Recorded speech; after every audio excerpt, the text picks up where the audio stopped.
It's been 6 years of being natural, with 13 to 16 inches of hair growth scattered across my scalp. Has it been worth it? So I'm guessing you clicked on this video because you plan on embarking on a natural hair journey, or you are currently on the journey, or you are contemplating relaxing or locking your natural hair, or you are simply curious to know what this video is about. You are in the right place. Welcome. Today I will be covering my complete natural hair journey. I will be giving you details on why I took the decision to be natural and cut my hair, the different phases I have experienced in my natural hair journey, and I will be telling you if I am finally done with this journey. If you're excited about the content you're about to watch, please subscribe to the channel and let's jump right into the video. Let's take it back to as far as I can remember. When I was in primary school, I had relaxed hair. The truth is that the only people we knew of then that had natural unrelaxed hair were people from the Deeper Life Church. So no, I never thought it was an issue to get a relaxer, but I hated the actual day I would get the relaxer because my scalp always got burnt from the chemical. And I would say that at that time, I considered myself a part of the long hair gang.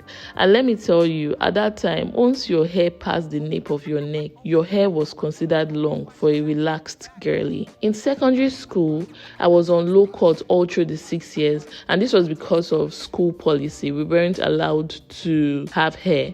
But still, my amazing African mom made it a point of duty that all her children made their hair during holidays. The trick then was to bond a cap on your hair and then sew the hair tracks on the bonded cap. I like the fact that during the holidays I could have a different beautiful look. But let me confess, this was the origin of my alopecia issues with my edges, but more of that in another video. I remember going to the barbing salon for the last time when I got to the last term of the last class in secondary school. I was so elated knowing that that was going to be the last time I would ever let anyone cut my hair, or so I thought. So for the 4 months duration of the term, my hair grew out, and once I was done with secondary school, I couldn't wait to slap on relaxer on my hair. I wanted to see all my new growth with no shrinkage to dull my shine. At least that was how I thought then. As I progressed through my university, I continued to relax my hair every 2 to 3 months. At that time, the hairstylist will relax both the new growth and the other part of my hair. So it didn't take too long for my hair to begin to feel the effects of the overprocessing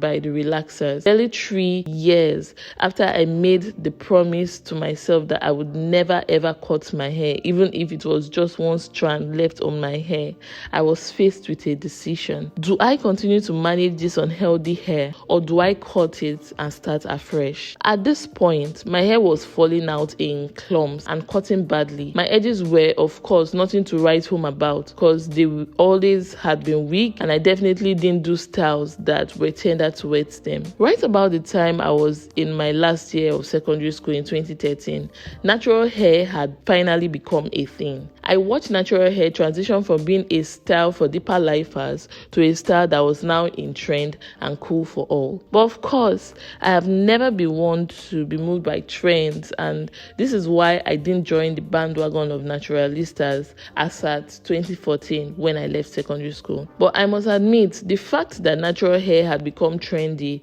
influenced my decision to become natural in 2017. I first of all loved how full and healthy the hairs of girls keeping natural hair was. One thing that stuck out to me was that girls were experiencing longer hair growth than they had ever experienced while being relaxed. I wanted in. I did my research on how I was going to care for my hair, and in January 2017, I decided to stop relaxing my hair. And finally, on the 6th of April 2017, I took the bold step. I cut my hair.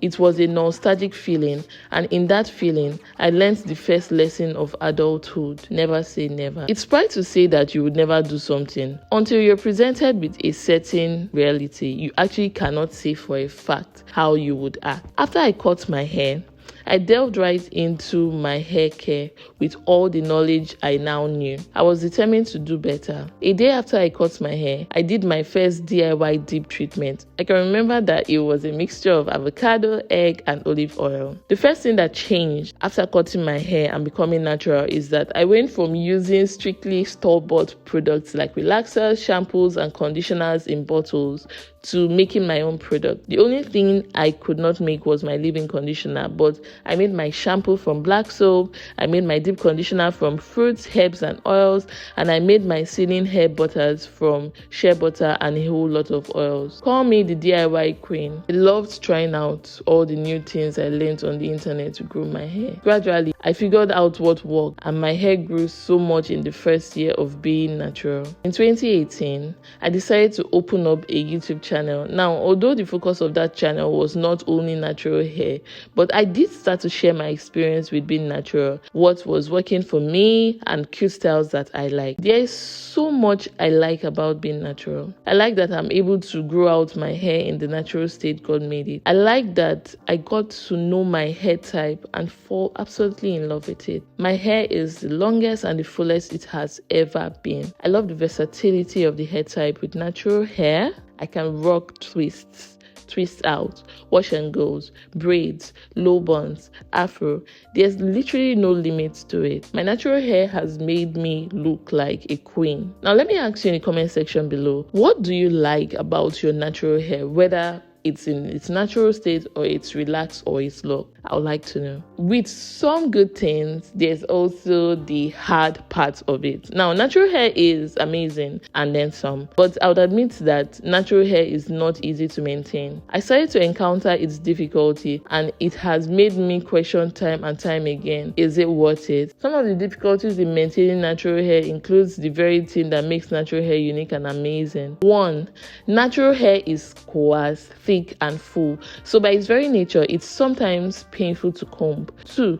The fact that it shrinks makes it so prone to single and double strand knots, split ends, and tangles. 3. Even though your hair may be the strongest it has ever been, mishandling the knots and tangles leads to breakage, and so for many people it's hard to retain the growth. 4. A lot of hairstylists are not skilled to take care of your hair, and so in installing braids or twists, you will sometimes lead yourself to experiencing so many setbacks. 5. Setbacks are so discouraging because you know the effort it took you to retain the length, and so seeing all that length go feels like you took 2 steps forward and 10 steps back. 6.